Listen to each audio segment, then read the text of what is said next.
Hi guys, how's it going? Welcome back to my YouTube channel. So give it 8 more days and I will be back in my original setup. Yeah, stuff's been happening just like in my personal life and things, whatever. But yeah, anyway, 8 more days back in my original setup. The audio is so bad. I've come to the realization, right, if you could see what I'm sitting on, I am sitting on like a mound of blankets to try and make just the noise less echoey. It's because there's like hardwood floors everywhere and it's just like where I am, I've got to have light, but I can't be too close to the light because then if I am, it's like all muffled because of the window. Anyway, it's a proper mess, whatever. Like I say, everyone's going through stuff right now and it's just one of those times. I will say is that I do want to talk about the SACCONEJOLYs today, particularly Jonathan. Be kind to your mind.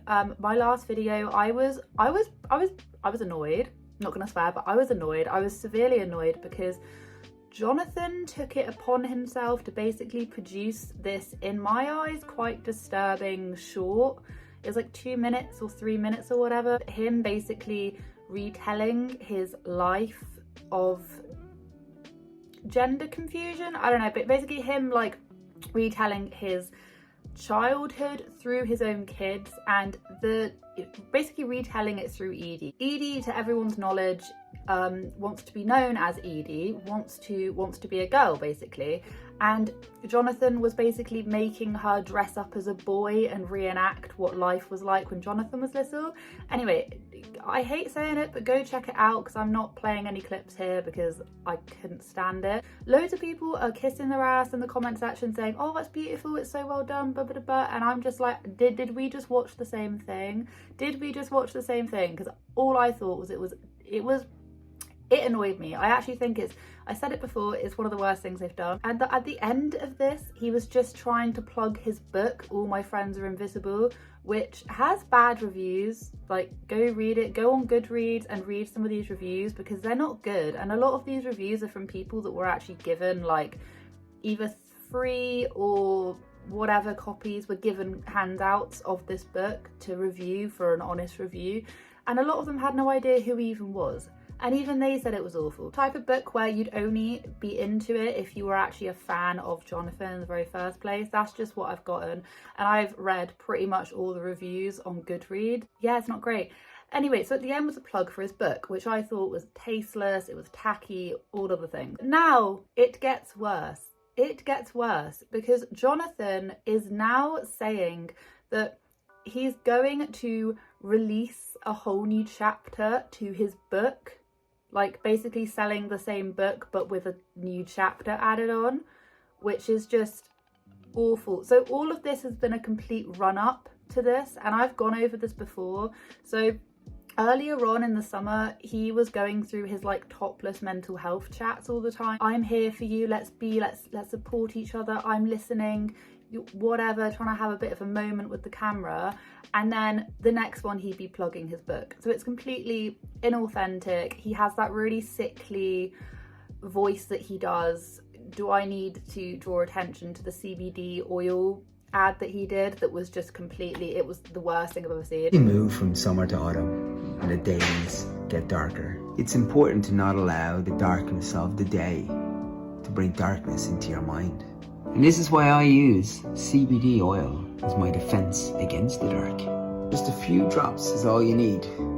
Be kind to your mind. I don't have that many nice words to say about Jonathan, really, to be honest with you, because I just can't. And people in my comment section say, what about Anna? And it's like, yeah, Anna's just as bad. Anna's complicit. Anna's actually sharing his little B-Tech drama short, whatever it was, literally sharing it. She's complicit, she's co-signing this, and it's sick because this is the only way they're getting any money nowadays. He then decides to produce this B-Tech drama short, which once again was a plug for his book. Are we sensing a theme? And now he's all of a sudden announcing that he's going to be blessing everyone with a new chapter to his book. So he said the other day, he said the paperback of my book was released. This happened last week, but because of the situation with the Queen, I didn't feel right about saying anything. It's like, What? No, you have said a lot. Like, don't try dragging Queen Elizabeth into this. Like, don't try dragging the Queen into this, like, little mess. Like, whatever. You don't care. Like, you don't care. You were probably told not to say anything because of the publisher. And not only that, but you've created a B-Tech drama short and you've been going off about how everyone should feel together and all of this and plugging your book in at the end. In the little video that he produced, there's literally a whole box just full to the brim of books, like just full. I remember when he first came out with the book, there were just boxes and boxes and boxes of books. And I'm like, whatever. After the book came out and more people read it than I ever expected, I was reading the reviews and something stood out to me. What happened next? So I had a meeting with my publisher and I asked, can I add another chapter? So instead of him being like, oh, I'm gonna carry on this story, which would have probably cost him a bit more money, and like, I don't really understand how like publishing works really. Would the book have had to have done really well for the publisher to then go, right, we'll put money in to do another one? Anyone who knows anything about it, please let me know down in the comments. Saying about adding in another chapter, it's like, what, so are you going to charge people the same amount of money to buy the book again just for an added chapter? I don't think I've ever heard of anyone doing this before, like really good published authors. Is this a thing? I mean, I've never heard of that happening. I've never heard of it. And I do read books. I do. I like to read books and I've never heard of that happening. Also, the what happened next. If I can find any of the Goodread things, I'll put them up here. But I remember reading quite a lot of them and people who didn't know who they were going, well, I'm confused. So, because apparently the book, it ended really abruptly. There was no like tying in at the end, which I suppose maybe that's what he's trying to allude to. But it wasn't because loads of people were curious. It was because people were saying, yeah, the book just ended and it had no tie-in. Like there was no real summary to what happened next. I suppose it didn't mesh well together. And maybe he's mistaking that for people actually wanting to know what. Anyway. And he said, I'd thought about writing a whole other book for you, but being that it took me over 2 years to write the first one, I figured no one wanted to wait that long. So instead, I took a month out and wrote a chapter about breaking the cycle with Edie. That's great. So you're basically just like writing about Edie in your book, which is, I mean, what else can you expect? This will probably mean that more people are curious to actually read it, which I think just leave your children out of it. And so many people say in my comment section that I think he thinks of Edie as an extension of himself, and I would wholeheartedly agree with that. I do think he thinks of Edie as an extension of himself, which I feel like he should never. I've got 2 kids and I think that is unhealthy. Like I do think that is your kid is your kid. Your kid is their own person. You don't need to think of them as an extension of yourself. And just everything I've ever learned about these guys, it just screams that. So chapter 20 and then the epilogue ending the cycle. So you're going to tell me that people are going to come rushing out to read. Like, why don't you just make another one of your little B-Tech videos? Why do you have to add in a whole thing? I'm not utterly convinced that him doing this book in the very first place has earned him a lot of money. I'm going to be completely honest, because you can only go off of what the reviews say and of what people say. That's it. I've never heard of, I don't know, maybe I'm wrong, but I really don't know, guys.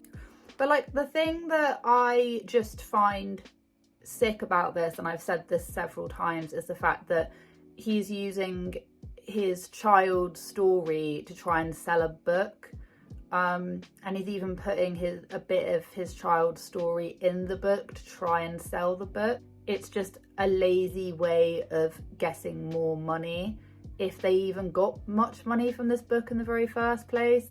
He was probably banking on it becoming a much bigger deal than it actually is. Do we think that maybe the publisher said, hey, try and like drum up some hype for this book, because this was all that the little short that he did was. He then posted another one saying, I was so impressed with Amelia and Edie's acting. And Yeah, okay, so what I will do is I'm just to try and prove my point a little bit, I'm just going to read like 1 or 2 reviews on Goodreads. So if you're interested, definitely go check that one out. So in total, this has 440 ratings, 108 reviews, and it's 3.21 stars. And it's quite, I'd say it's mixed, but to be honest with you, anyone can like create an account and just be a fan and prove that they've like they've bought the book or whatever. But I'll read you a little bit. Received a copy of this book in exchange for an honest review. This book was all over the place. One minute it was describing random details about Ireland, the next it was a retelling a story of child abuse, and then suddenly it'd move on to some fantastical story about a make-believe world which was described so vividly it was jarring with the rest of the narrative. It's a sad story if true, and I suspect large elements are untrue but very badly told. The dialogue doesn't fit the supposed age of the narrator, and all in all I just came out of this book feeling a bit strange. I hope the guy gets professional help as it sounds like he needs it. Okay, so that's one of the reviews. The next one was a more recent one. As a member of the LGBTQ+ community, I jumped at the chance to review what promised to be a story based on the ideas of gender and sexuality, framed in the life of a man growing up in rural Ireland. I was not only disappointed, but verging on angry with the meandering narrative so far from what it promised to be, and feel the author has used what they deemed to be a market and wrote a book to fit what they think that audience wants, rather than a story honouring a journey that is painful and heartbreaking for many, if not ultimately joyous. The why is missing from this book, which leaves its heart lacking, along with a believable narrative structure and decent writing. Mostly, I'm heartbroken for every queer storyteller who has been struggling to find a publisher agent to publish their story, whilst this book gets published, presumably due to what I believe to be a significant social media following. Quite honestly, I'm now scrolling down and it's like 1 star, 1 star, 1 star, 1 star, 1 star, 1 star. Received a copy of this book early. Wish I could give it 0 stars. It is absolutely fabricated and poorly written. I am astonished this has been published and beg anyone who is considering reading it to save their time. It is truly awful.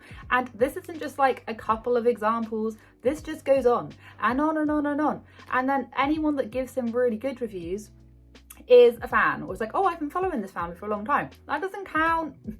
Doesn't count. You need to look at the reviews. There's so many people out there that are like, I got no idea who this person is, but the story was awful. And how they've managed to add on an extra bit, and they're now going to be charging people for that extra little tiny meandering storyline. Whatever, I can't get my head around it. Definitely, if you're into finding out more about that, go look at the Goodreads. All My Friends Are Invisible, go look at that, because that is quite an interesting insight into how people feel who have no idea who the family even are. And I'd find that quite interesting, because it's nice to get like a complete, I've got no idea who these people are, fresh perspective. I really, really appreciate that. Anyway, thank you so much for watching. Have a wonderful day wherever you are in this world. Take care of each other, take care of yourselves, and I will catch up with you guys in the next video.